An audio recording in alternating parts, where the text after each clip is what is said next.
Iceberg, RenegadeRadio.net, talking with Ray. That's right. Of Lullwater. How you doing today? I'm great. How are you? Good, good. You're on tour, Blacktop Mojo. That's about right. to wrap up this leg. That's right. We have tonight and tomorrow, and we've been on this tour for 6 weeks, and we were out for a little before. So yeah, it's been a little bit. It's gonna be nice to be home for a minute. Okay. But the tour has been wonderful. Okay, sounds fantastic. You actually be playing in Palestine, kind of their hometown tomorrow night. That's right. I hear it's gonna they get pack the house wild. for you, man. Now, what I really wanted to talk to you about is Hurt Empty Chamber that came off of VooDoo. That was one that Tom sent me so I can get acquainted with your sound. I threw it in our rotation, did a review for Thank y'all you. Towards the start of the year. I really loved it. But when I found out I was going to get a chance to talk with y'all, I kind of went back and listened to some of your older stuff. So I went back to 2013, your self-titled release. And to me, that one, and just quick recap of my own listening to it, it kind of had a Foo Fighters kind of a sound, kind of heavy into that. I think it's pretty accurate. Okay. Well, 2015, it came out with Revival. And that one kind of got more of an edge to the vocals. A little bit more of a, I don't want to say angry, but a bit more of a, just kind of an edge to it. And then with VooDoo, kind of did a good blend back and forth. It seems like you got a good growth going through here. So what I really wanted to do was talk to you and talk about, first let's talk about the self-titled one. What kind of work did y'all put into that? You went to Seattle, I believe? So with the self-titled, we went to London Bridge Studios in Seattle, which is where they did Pearl Jam Release, and I think Alice in Chains, Jar of Flies, and Dirt were there. There's a lot of stuff like that. So it was kind of like a pilgrimage for us. But what happened is I joined the band a few years before that, and previously Lullwater had started as John and our old drummer and our old guitarist, just different members, and they were playing 2-3 hour long cover sets for years just at the bars, and then I eventually, it just so happened I joined, and we started playing more original music, and the original music that they had before that was kind of more of a folk rock tilt, and then I came in and we wrote a few songs, and then we started touring and had this weird fraudulent record label deal that was kind of stringing us along that really made us really angry. So we were out there putting in a lot of work because we didn't realize it was kind of a fraud at the time. So we were like, if we work really hard and we have this album, we're gonna prove to our record label that we can do it. We're gonna work hard and show them things are good. And then so we were putting ourselves on the road for 2.5 years of really rough everything tours, and we was really angry, so we wrote that album, which I know you said Revival sounded like the angrier album. I guess all of our albums are kind of based on feelings, and anger is a big feeling that we write about, because that's something that's everybody goes through it. Yeah. So but it felt like a big shift for us at the time, because the music was so different from that beforehand. If you want to look, you can go on YouTube, and there's a song called Whatever Happened. There's a video for it, and it's not even on our channel, it's on the videographer's channel. Oh, okay. It's completely different style. So the self-titled album was just about our experience of trying to work really hard and being kind of led along, and a lot of other things too, but that was a really huge part of our life at that time, because we were on tour, I think 6 months at least out of the year for 2.5 years, that we were putting ourselves out and just having nothing really clicking except for the music. So that album came out of that.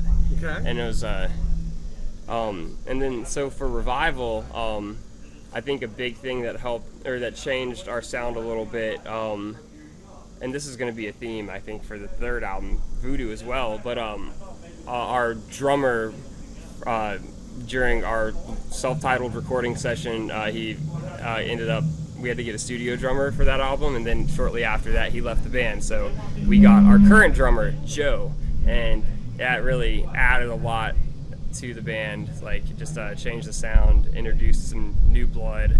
And the other thing that was interesting about Revival is on the self-titled, I think we wrote for 9 months, and John and I were in my closet recording every probably between 2 to 5 days a week, depending on like, you know, how busy we were at the time. But and then for Revival, it was just kind of like, well, you guys, we're gonna just schedule some writing sessions. We're just gonna make this happen because we have people we want to work with to record it, and we brought our 2 engineers from our first self-titled album out to produce it, and they were only free together at this like 2.5 week span of time. So we got together for 2 weeks, wrote a bunch of songs, then a few weeks later went off to record it in this span of 2.5 weeks, and it was just chaos and just very unstructured from our end. And we just were like, did the Lullwater thing where we set a goal and we just jumped in, maybe not as prepared as we should have been, but we rose to the occasion, I think. And that's kind of what that album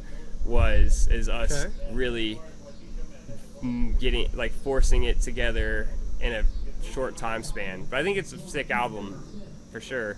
But that's why it's more raw, and we focused on it being more raw in the recording process, because kind of, I think because we wanted to find a way to capture our live sound, which we hadn't really been able to do on recording previously. And then on VooDoo, we linked up with a new producer, and we brought one of our old producers, and we wanted to be more polished, but also try to capture that live sound again. And I just think it was finally, like, third time's a charm, and we had the right mix of people and the right amount of experience, and we were able to sort of blend it, as you were saying. So yeah, it's just well, let's see, VooDoo took about twice as long as Revival took, going from one to the other. It did, and we kind of had a similar process more to Revival, I would say, than self-titled, in that we didn't have super long writing sessions. Like, I think we got together for a month to a month and a half and worked on the song. So it was at least 2 to 3 times the length of writing in Revival. But we got together, got all the songs together, and then we went to the studio, and we had three weeks and some change in the studio. And for the first week, all we were doing again was getting with our producer and taking all the songs that we thought we had written and rewriting all of them to make them way better. And so that helped a lot. So we were more prepared for VooDoo.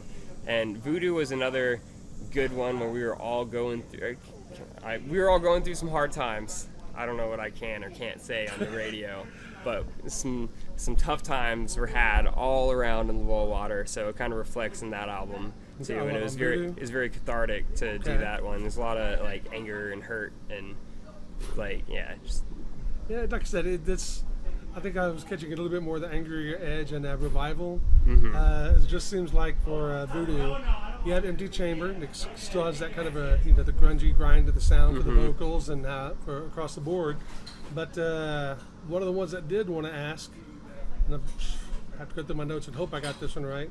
Suffer Not on VooDoo. I thought it was going to be that one. How did y'all get a 10-minute song going on? Well, if you look at all of our albums, so far, ever since the self-titled, our last song has always been probably, I think, 10 minutes plus. And so we kind of try to keep that thematic. And in my opinion, our final song on each album is sort of like a summary of the album in a weird way, like kind of like about all the, like, what we're going through at the time, like almost like our thesis statement. So for Suffer Not, what happened is I was going through a really tough time where I'd just gotten out of a very serious relationship, and that hadn't been my decision to get out of that relationship, and I was not happy, and I was hanging out at the band house. I wasn't living there. I was just sort of like crashing on the couch, sort of homeless, just moved back from New Jersey back to Georgia, living on a couch with Benny's, our lead guitarist's dog. And I would sometimes during our writing sessions, like, they would go upstairs to smoke cigarettes, and I'm not a cigarette smoker, so I would just stay down there and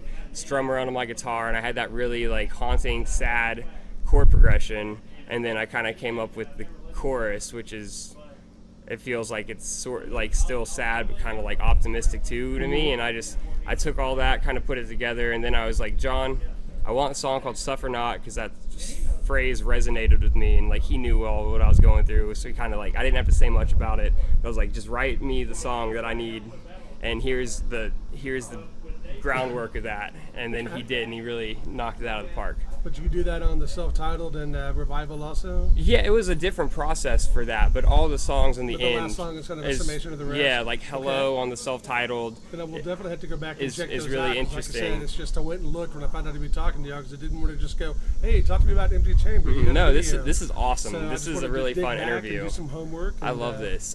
But yeah, so on our self-titled, Hello is the song. It's like our concept song of the album. It's kind of like about things ending and new things beginning, like kind of the cycle of life, because we were going through the situation where we were kind of knew that we were going to have to part ways with our drummer, and like we knew it.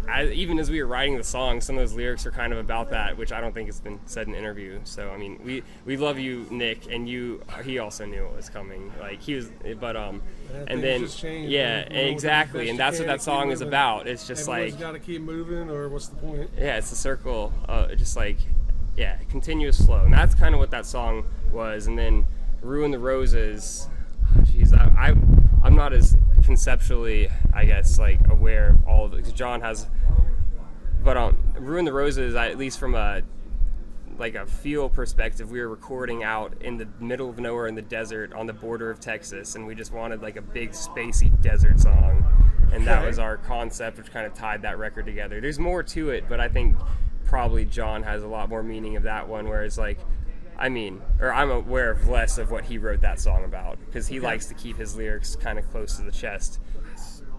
I can definitely relate to that. Going back to the first one, just pulled out a couple of notes. I want to ask about Oddline. That was one that stood out to me. I just really got into that one. That song was one of the first ones that we wrote for I think it was the first one that we wrote for.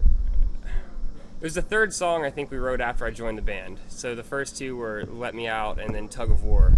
And I think those ended up somewhere around in the category, but or in the catalog. But Oddline was cool because John and I wrote it together. I went to his apartment and he's like, "Hey, I have like kind of a thing on guitar," and he goes da da da da da da da da da da da, and he's like, "I don't know what to do with it," and I was like, "Hey, let me see that," and he hands it to me. I was like, "Show me that riff," and then he shows me the riff, and then I just like add the second half to it, the da da da da da da da da, and this isn't coming through on the recording. But you'll if you listen to the song, you know, like this. The riff has two halves, so he like came with the first one, handed it to me, and I just came out, and then we're like, "Hey, we think there's something here," and we just kind of went with it. But then the lyrics of that one, this one is like, I think we've talked about this, so I don't feel as bad giving away some of John's lyrics in this, because it's a really cool story.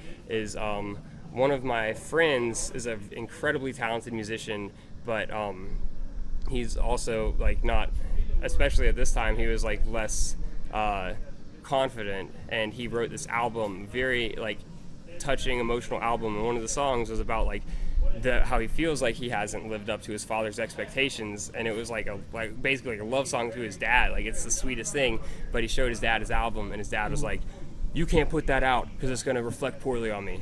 And so we were just like, "Oh my God, this is just." So it took an entire time to write all that about you. How can that reflect? Right, he totally missed the point. Yeah. So, but my friend ended up like never releasing that song actually.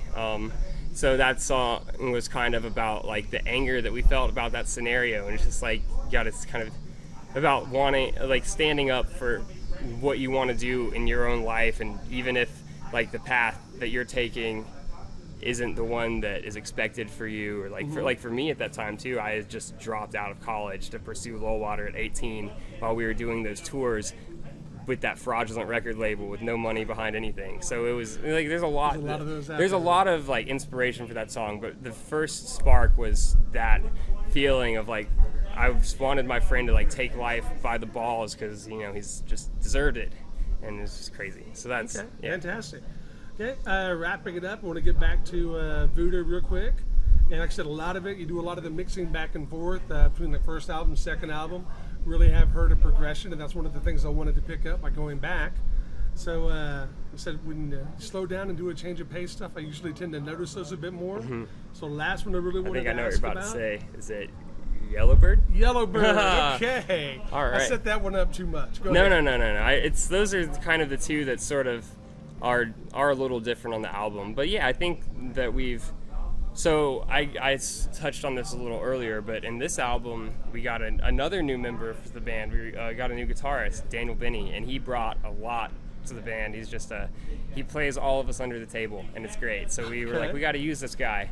So that was just a thing that he had, and it just sort of was a chance for, I guess, us to, dial it back a little and let John get into his more like open, pretty vocals. So it's, there are, I guess you're right, there are those moments of where I think we're heavier on this album than we've been, but there's also moments where we're like lighter than we have been. Yeah, it's just more of a diversity we've between tried the to, sound. Yeah, First album kind of had the same tone across it. Second album kicked it to the anger zone, so to speak.